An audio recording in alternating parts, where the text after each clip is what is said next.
there, I'm Dr. Eileen Kennedy Moore, also known as Dr. Friendtastic.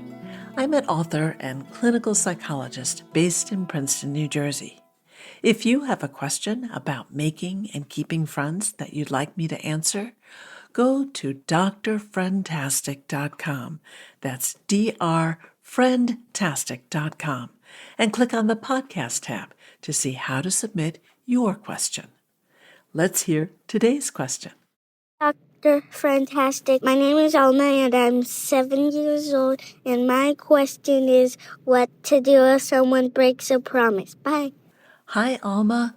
Thanks for sending in your question. So it sounds like you believe a friend promised to do something and then she didn't. Depending on how important the promise was, you might be feeling disappointed, annoyed, frustrated, hurt, or even betrayed. You might also be wondering what this broken promise means for your friendship. Is this friend someone you can count on or not? Let's first take a step back and think about why someone might not do what they said they'd do. Now, maybe your friend was trying to trick you on purpose by telling you she would do something while knowing that she would never do it. I guess that's possible, but it doesn't seem likely. What would she get out of tricking you like that? How would it help her? I just don't see it. Another possibility is maybe something happened that made it difficult or impossible for her to keep the promise.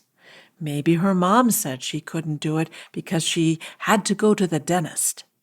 Or a teacher told her she had to finish some classwork. Or another friend needed her urgently for something. There are a million reasons why she could have intended to keep the promise, but life somehow got in the way. If this is the case, then it's not really a broken promise. It's just a change in plans.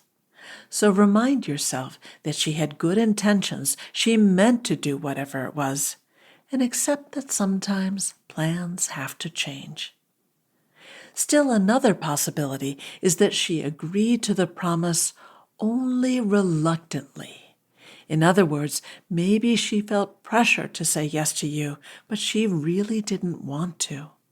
Maybe she was afraid you would get mad if she said no, so she said yes to avoid a conflict, but then she just didn't do it.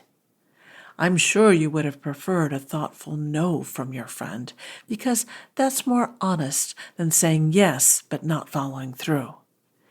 But if you think this was a reluctant yes situation, then it might be worth looking at how you communicate with your friend.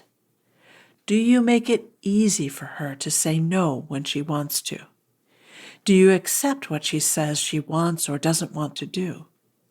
We all like things to go our way, but part of being a good friend is respecting the other person's feelings and wishes, even when they're different from ours. Finally, the broken promise might really be just a misunderstanding. Maybe you thought she was promising that she'd do something, but she thought the two of you hadn't made firm plans, and maybe she even forgot about it. If that's the case, the answer is clearer communication. If you have important plans together, you could both be sure to write them down or remind each other beforehand to confirm the plans.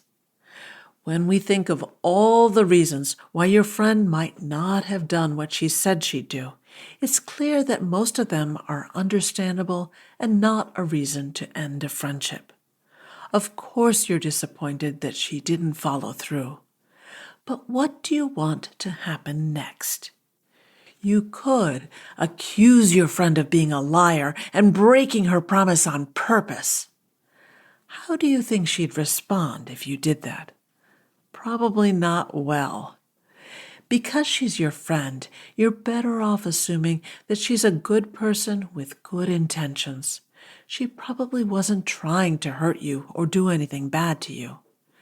When you assume good intentions, then you can think about what happened or talk it through with your friend and make plans to prevent it in the future.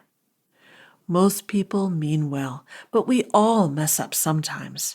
I bet you can think of times you've fallen short for whatever reason of what you hoped to do. That's called being human. This has been Kids Ask Dr. Friendtastic. You can learn even more about friendship through my funny and practical books for kids, Growing Friendships, a kid's guide to making and keeping friends, and Growing Feelings, a kid's guide to dealing with emotions about friends and other kids. They're available through your library or wherever you buy books.